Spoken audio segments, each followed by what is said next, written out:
Doctor Tasnim জারা একজন চিকিৎসক হিসাবে তাকে আমরা চিনতাম। তিনি নিয়মিত চিকিৎসা বিষয়ে ভিডিও বানাতেন এবং সেই ভিডিওর মাধ্যমে জনগণকে সচেতন করতেন, এবং এই কারণে আমরা তার প্রতি কৃতজ্ঞ এবং তাকে আমরা একজন দক্ষ চিকিৎসক হিসাবে মনে করি, এবং একজন নারী হিসাবে তার প্রতি একটা সম্মান তো অবশ্যই আছে। তো দর্শক, আপনাদের কাছে আমার প্রশ্ন যে এই জুলাই আন্দোলনে তাসনিম জারার অবদানটা কি? এই ডক্টর তাসনিম জারা তিনি এই হাসিনার গত 15 বছরে একটা টু শব্দ করেননি। তিনি নিয়মিত তার চিকিৎসা নিয়ে ভিডিও বানিয়েছেন। ভালো কথা, ভালো চিকিৎসক, যুক্তরাজ্যের NHS ডাক্তারি করতেন, আমি যে দেশে থাকি। সেই তিনি শেখ হাসিনার অবৈধ শাসন নিয়ে, এই এতগুলো ভুয়া নির্বাচন নিয়ে একটা কথাও তিনি বলেননি, উচ্চারণ করলেন। যখন জুলাই আন্দোলন হলো, হাসিনা পালিয়ে গেল, 1500 মানুষের জীবন শেষ হলো, 20,000 মানুষ পঙ্গু হলো, তারপর তিনি দেশে এলেন। দেশে এসে তিনি এনসিপির সিনিয়র যুগ্ম সদস্য সচিব হিসেবে দায়িত্ব পালন করলেন, এবং তার স্বামী, সম্ভবত নাম খালেদ সাইফুল্লাহ, তাকে একদম যুগ্ম আহ্বায়ক বানিয়ে দেওয়া হলো, যেটা হাসনাত সার্জিসের কাতারে। তার মতো অনেক ভালো ভালো চিকিৎসক আছে, সেই সব চিকিৎসকের কয়জন চিনে না তো।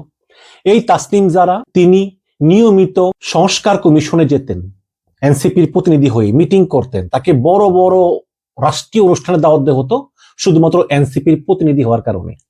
এমনকি জাতিসংঘের সাধারণ পরিষদে পর্যন্ত তাকে ইউনুস নিয়ে গিয়েছেন এই এনসিপির প্রতিনিধি হিসাবে, এবং এনসিপি তাকে অনেক সম্মান করত। যেই তাসনিম জারা অলমোস্ট 1.5 বছর হচ্ছে তিনি রাজনীতি করতেছেন, তিনি বিরল সম্মান পেয়েছেন শুধু এনসিপি নেত্রী হিসাবে। কারণ 5ই আগস্টের আগে তার তো পলিটিক্যাল ক্যারিয়ার জিরো। সেই তাসনিম জারা আজকে পদত্যাগ করলেন এনসিপি থেকে। আমি জানতে চাই যে আসলে তাসনিম জারার অবদান কি? আরে ভাই, এই আমি কাজী হেমায়েতুদ্দিন মিশন, অন্তত আপনি যদি, আমি অবশ্যই সাংবাদিক ইলিয়াস, তারপরে পিনাকি ভট্টাচার্য, কনক সরোয়ার এদের মতো আমি না, কিন্তু যদি বাংলাদেশে 10 জন ইউটিউবারের নাম বলেন যারা হাসিনা শাসনামলে বিদেশে বসে ভিডিও বানিয়ে তার ভিত কাঁপিয়ে দিয়েছে, তার মধ্যে আমি একজন পড়ি না?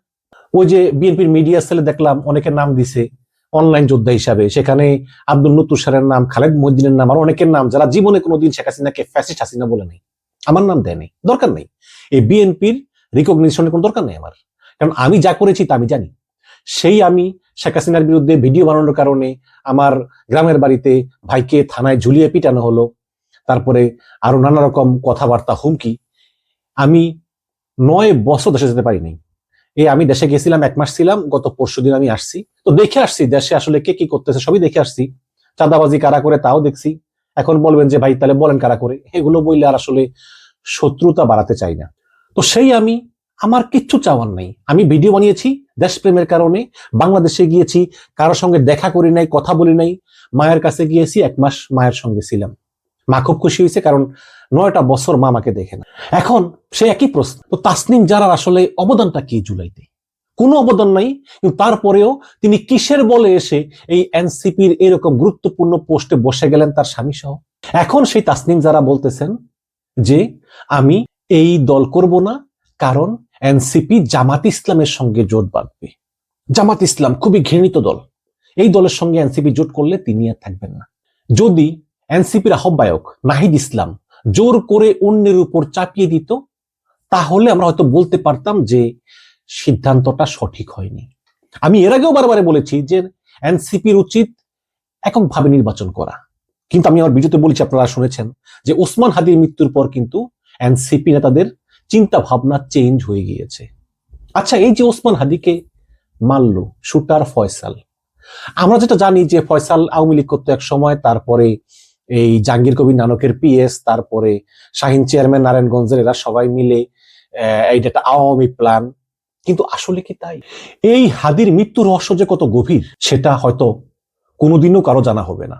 যেই ফয়সাল হাদিকে মেরেছে, সেই ফয়সাল মারার 2 সপ্তাহ আগে তিনি সিঙ্গাপুর গিয়ে মালয়েশিয়ান বর্ডারের কাছে মিটিং করেছেন। সেখান থেকে এসে আবার নানান জায়গায় তিনি মিটিং করেছেন। তার অ্যাকাউন্টে 117 কোটি টাকার লেনদেন। ঢাকা শহরে মানুষ 20,000 টাকায় একজন আরেকজনকে মারে, সেই জায়গায় 117 কোটি টাকা এই ফয়সালের মতো একটা কম বয়সী ছেলের বড় বড় চুল কেটে ছোট করে এই হাদির সঙ্গে 15 দিন ধরে মিশলেন।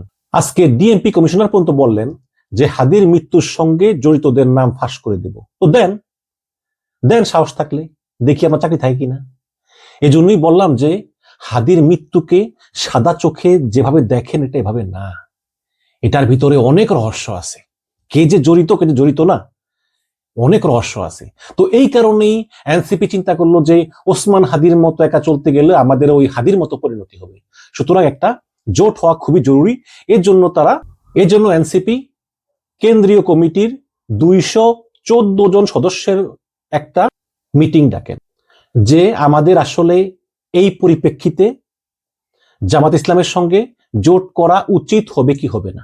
তো এই 214 জন কেন্দ্রীয় কমিটি সদস্যের ভিতরে মাত্র 30 জন আপত্তি জানিয়ে চিঠি দিয়েছেন।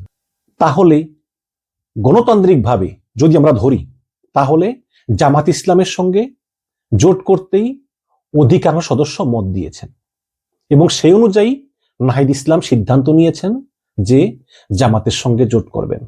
যদিও এখন সবকিছু চূড়ান্ত না, কারণ জামাত শর্ত দিয়েছে আসিফ মাহফুজকে নিবে না। এটার কি হলো এখনো জানি না, হয়তো আরো অপেক্ষা করতে হবে এই রেজাল্টটা জানার জন্য যে আসলে শেষ পর্যন্ত জামাত ইসলাম আসিফ এবং মাহফুজকে নেয় কিনা। কিন্তু আমার কথা হচ্ছে যে আপনি তাসনিম জার একটা দল করতেছেন, একটা রাজনৈতিক দলে আপনি আছেন, সেই দলের অনেক সিদ্ধান্তই আপনার পছন্দ নাও হতে পারে। একটা দলে শতভাগ আপনার মন মতো হবে না। রাজনীতি মানে কিন্তু একক মত নয়, রাজনীতি মানে হচ্ছে ভিন্ন ভিন্ন মতের সহাবস্থান।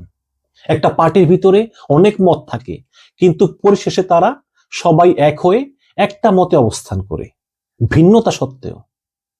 এটাই হচ্ছে পলিটিক্যাল পার্টির সৌন্দর্য এবং এভাবেই হওয়া উচিত। এবং একটি পলিটিক্যাল পার্টিতে সকল সিদ্ধান্তই গৃহীত হওয়া উচিত গণতান্ত্রিকভাবে, এবং সেখানে নিজের মতের বিরুদ্ধে কিছু গেলেও নীরব থাকাই হচ্ছে বুদ্ধিমানের কাজ এবং এটাই হচ্ছে নিয়ম। কিন্তু সেই জায়গায় 1.5 বছরের রাজনৈতিক ক্যারিয়ারে হঠাৎ করেই পদত্যাগ করে বসলো। কেন পদত্যাগ করে বসলো? কারণ জামাতের সঙ্গে জোট করবে না। হ্যাঁ, হয়তো একটা যুক্তি আছে যে জামাত ইসলাম, ইসলামী আন্দোলন, এরা বেশিরভাগই ধর্মীয় দল, এদের সঙ্গে জোট করলে নারী হিসাবে হয়তো ওদের ভোটগুলো পাবে না, কারণ জামাত ইসলাম এবং ইসলামী আন্দোলনের লোকেরা ইসলামিক মাইন্ডেড, তারা আসলে নারীর শাসন, নারীর ক্ষমতা অনেক পছন্দ নাও করতে পারে। এই কারণে হয়তো একটা যুক্তি তাসনিম যারা আছে, কিন্তু বাকি যেসব যুক্তি, এসব যুক্তি আসলে ধোপে টিকে না। এই জামাত ইসলামে তো এখন কোনো সিনিয়র নেতা নাই, হয় শেখ হাসিনা ফাঁসি দিয়েছে অন্যায়ভাবে, অথবা তাদের মৃত্যু হয়েছে। মানে এই জামাত নেতা যারা 71 সালে আমাদের স্বাধীনতার বিরোধিতা করেছেন, তারা কেউই তো এখন বেঁচে নেই। এখন যারা জামাতের নেতৃত্বে আছেন তারা সবাই মুক্তিযুদ্ধের সময় হয় শিশু ছিলেন, না হলে তারপরে জন্ম হয়েছে। এবং জামাতের আমির ডক্টর শফিকুর রহমান, তিনি বারবার ক্ষমা চেয়েছেন যে আমরা আমাদের অতীতের ভুলের জন্য ক্ষমা প্রার্থী।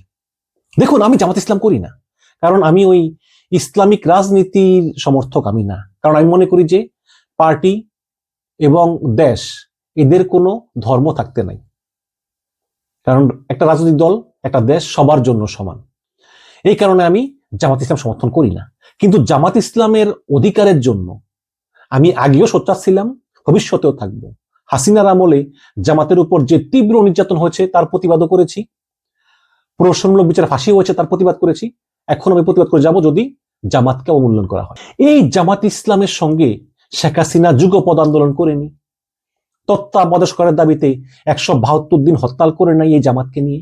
তখন আওয়ামী লীগের কয়টা লোক পদত্যাগ করছে শেখ হাসিনা সিদ্ধান্তের প্রতিবাদ জানিয়ে, যে শেখ হাসিনা আপনি মুক্তিযুদ্ধের দল হয়ে আপনি এই রাজাকারের দল জামাতের সঙ্গে আপনি যুগপৎ আন্দোলন করেন। কই আওয়ামী লীগের একটা লোক তো পদত্যাগ করেনি। এই মতিউর রহমান নিজামীর সঙ্গে শেখ হাসিনার ছবি নাই, সাইদি সাহেবের সঙ্গে ছবি নাই, গোলাম আজমের পাশে সালাম করে নাই শেখ হাসিনা, করছে তো। তখন তো আওয়ামী লীগের পদত্যাগ করে নাই। আবার দেখেন, বিএনপি জামাতের সঙ্গে জোট করলো, 2001 সালের নির্বাচনে জোট করলো, তখন আপনার ক্ষোভ জানিয়ে এই অলি আহমেদ সহ প্রায় 30 জন পদত্যাগ করলো যে আমরা মুক্তিযোদ্ধা, আমরা এই বিএনপির সঙ্গে জামাতে জোট মেনে নিব না। তারপর সেখান থেকে গিয়ে লিবারেল ডেমোক্রেট পার্টি গঠন করলো। এখন কি অবস্থা? এখন আপনি দেখেন যে এই লিবারেল ডেমোক্রেট পার্টির যে মহাসচিব রেদওয়ান, তিনি বিএনপিতে যোগ দিয়ে ধানের শীষ নির্বাচন করতেছেন। আর যেই কর্নেল অলি আহমেদ, তিনি সে 2001 সালে বিএনপি জামাতের সঙ্গে জোট করার কারণে, তিনি মুক্তিযোদ্ধা হয়ে মেনে নিতে না পারার কারণে তিনি বিএনপি থেকে বেরিয়ে এসে এলডিপি গঠন করলেন। সেই অলি আহমেদ এখন এই জামাত ইসলামের কাছে একটা আসন ভিক্ষা চায় বা নির্বাচনী সমঝোতা চায়। তো এই হচ্ছে কি অবস্থা। রাজনীতিতে শেষ কথা বলতে কিছু নাই। আজকে আপনি তাসনিম জারা যেই জামাতের সঙ্গে জোট করার কারণে আপনি সরে গিয়েছেন, হ্যাঁ এটা আপনার নিজের ব্যক্তিগত ডিসিশন, সম্মান করি এবং দোয়া করি আপনি জয়ী হন, কিন্তু আপনি কাজটাকে সঠিক করেছেন। যেই জামাতের সঙ্গে অলরেডি এর আগে আওয়ামী লীগ, বিএনপি প্রত্যেকটা দলই কিন্তু একসঙ্গে কাজ করেছে। আওয়ামী লীগ যুগপৎ আন্দোলন করেছে এবং বিএনপি নির্বাচন করে জোট করে সরকার গঠন পর্যন্ত করেছে। তাহলে সেই তাসনিম জারা, যিনি আপনি চিকিৎসক, যার 5ই আগস্টের আগে রাজনৈতিক কোনো ক্যারিয়ার নাই, যার জুলাই আন্দোলনে বিন্দু মাত্র অবদান নেই, সে ইংল্যান্ড থেকে উড়ে এসে জুড়ে বসে আপনি এনসিপির গুরুত্বপূর্ণ পোস্টে বসে গেলেন, আপনি এনসিপির সিনিয়র যুগ্ম সচিব হয়ে গেলেন, আর তার প্রতিদান দিলেন এইভাবে। যাই হোক, শেষ খবর পাওয়া পর্যন্ত দর্শক একটা সমঝোতা মোটামুটি হয়েছে। সেটা হচ্ছে যে 300 আসন তো, জামাত ইসলাম 190, ইসলামী আন্দোলন 45, এনসিপি 30, খেলাফতে মজলিস 8, বাংলাদেশ খেলাফত 8, খেলাফত আন্দোলন 4, এবি পার্টি 3, এলডিপি 3, ওই যে আমাদের কর্নেল অলির 3, জাগপার 3, লেবার পার্টি 2, লেবার পার্টি চেয়েছিল বিএনপির সঙ্গে জোট করতে কিন্তু দেনে দেখে লেবার পার্টি জামাতে আসছে, বিডিপি 2, নেজাম ইসলাম 2। এগুলো নিয়ে আসলে এই একটা ঘোষণা আসবে রবিবারে, মানে আজকে রবিবারে আসবে এই ঘোষণা। তো এই 12 দলীয় জোটের ঘোষণা আসবে এবং সবার জন্য শুভকামনা জানাই। কারণ বর্তমানে বিএনপির যেই শক্তিশালী অবস্থান, তাদের জন্য শক্ত প্রতিদ্বন্দ্বী দরকার। একটা গণতান্ত্রিক সিস্টেমে শক্ত প্রতিদ্বন্দ্বী না হলে কিন্তু নির্বাচনটাও জমে না এবং গণতন্ত্র পুরোপুরি বিকশিত হয় না। সুতরাং শক্তিশালী বিএনপির জন্য জামাতের একটি শক্তিশালী জোট দরকার এবং এই 12 দলীয় জোটের মাধ্যমে জামাত বিএনপির সঙ্গে কঠিন প্রতিদ্বন্দ্বিতা গড়ে তুলবে বলে আমার বিশ্বাস। তারপর জনগণ যাকে ভোট দেয় কোনো সমস্যা নাই, সে বিএনপি আসুক জামাত আসুক কোনো সমস্যা নেই, কিন্তু একটা হাড্ডাহাড্ডি লড়াই হতে হবে। এটাই হচ্ছে নির্বাচনের সৌন্দর্য, এটাই হচ্ছে গণতন্ত্রের সৌন্দর্য। দর্শক, পরিশেষটা কথা বলি, সেটা হচ্ছে কি, এনসিপি সবচেয়ে বড় ভুল ছিল যে এনসিপি প্রকৃত রাজপথের যোদ্ধা, প্রকৃত জুলাই যোদ্ধাদেরকে বাদ রেখে এলিট শ্রেণী, পেশাদার শ্রেণী এবং অরাজনৈতিক ব্যক্তিদেরকে নিয়ে উচ্চ আসনে বসিয়ে দিয়েছে। এখন যদি এনসিপি প্রকৃত রাজনীতিবিদ যারা, তাদেরকে দলে নেয়, যারা দলের প্রতি শ্রদ্ধাশীল হবে, দলের সিদ্ধান্ত মেনে নিবে, তাহলে সেটা দলের জন্য ভালো হবে। একটা কথা আমি আপনাদের কাছে বলে রাখলাম, নির্বাচনের পর এমনও হতে পারে যে সরকার, মিডিয়া, তারপরে বিভিন্ন গোয়েন্দা সংস্থা এরা একত্রিত হয়ে এনসিপির বিরুদ্ধে পরিকল্পিতভাবে একের পর এক ইস্যু তৈরি করবে এবং এমন অনেক গ্রুপ তৈরি হবে যারা নাহিদ, হাসনাত, সার্জিস সহ অনেককেই ওসমান হাদি করে দেওয়ার চেষ্টাও থাকতে পারে। এই বাস্তবতায় নাহিদকে, হাসনাতকে, সার্জিসকে একা ফেলে চলে গিয়েছেন তাসনিম জারা। কাজটা কি তিনি ঠিক করেছেন? আপনাদের কাছে প্রশ্ন রাখলাম। নাহিদ ইসলাম হয়তো সহজ না। এই নাহিদ ইসলাম হাসিনার পদত্যাগের এক দফা ঘোষণা করে তিনি নিজেই তার মৃত্যু পরোয়ানায় স্বাক্ষর করেছেন এবং হাসিনার পতন না হলে সবার আগে ফাঁসি হতো এই নাহিদের, তারপর ফাঁসি হতো জেনারেল ওয়াকারের। কিন্তু নাহিদ সেগুলোর পরোয়া না করে নিজের জীবন বাজি রেখে সেই নাহিদ, আক্তার, সার্জিস, হাসনাতরা ছাপিয়ে পড়েছিলেন যখন আপনি তাসনিম জারা ইংল্যান্ডে ছিলেন, এখানে ছিলেন না। এবং পৃথিবীর ইতিহাস সাক্ষী যে বিপ্লবীরা এভাবেই তৈরি হয়, বিপ্লব এত সহজ না। সুতরাং আমি মনে করি যে জামাত ইসলামের সঙ্গে এনসিপি জোট করে একটা ভালো কাজ করেছে। বিএনপি এমনিতেই শক্তিশালী দল, তাদের অনেক যোগ্য ক্যান্ডিডেট আছে এবং তারা কিছু আসনও ছাড় দিয়েছে, কিন্তু এর সঙ্গে একটা শক্ত প্রতিদ্বন্দ্বিতা করতে হলে জামাত ইসলামের একটা ভালো জোট দরকার এবং সেখানে এনসিপি, ইসলামী আন্দোলন, এবি পার্টি সহ তারা বিএনপির সঙ্গে একটা ভালো ফাইট করতে পারবে। এবং আমি মনে করি যে জামাত ইসলামের সঙ্গে এনসিপির এই যোগ দেওয়ার সিদ্ধান্ত একদম সঠিক হয়েছে। এবং আরো মনে করি ডক্টর তাসনিম জারার মতো একজন নেত্রী চলে গিয়েছেন, এতে এনসিপির বিন্দু মাত্র ক্ষতি হবে না। কারণ একটা দলের জন্য কোনো মানুষই কিন্তু অপরিহার্য না। একসময় শেখ মুজিব ছিল, আওয়ামী লীগে চলে গিয়েছে, শেখ হাসিনা ছিলেন, এখনো ভারতে চলে গিয়েছে, খালেদা জিয়া মৃত্যু সজ্জায়, তারেক রহমান একদিন থাকবে না। এইভাবে নেতা আসবে না, যাবে, কিন্তু পার্টি রয়ে যাবে। সুতরাং এই তাসনিম জারা চলে যাওয়াতে অনেকেই বলতেছে না এনসিপি কি হলো, কিছুই হবে না। কারণ কোনো মানুষই কোনো দলের জন্য 100% অপরিহার্য না। আমি মনে করি এই তাসনিম জারা চলে যাওয়াতে এনসিপির বিন্দু মাত্র ক্ষতি হয়নি, বরং এনসিপিরা শিক্ষা লাভ করেছে এবং এই শিক্ষা লাভ করে এই শিক্ষার আলোকে ভবিষ্যতে এনসিপিকে এমনভাবে চলতে হবে যাতে ভবিষ্যতে আর এরকম ভুল না হয় যে ত্যাগী নেতাদেরকে বাদ দিয়ে উড়ে এসে জুড়ে বসাকে একদম সর্বোচ্চ পদ অধিষ্ঠিত করে সম্মান দিয়ে শেষ পর্যন্ত নিজেরাই ধোঁকা খায়। এই বিষয়টা এনসিপিকে খেয়াল রাখতে হবে।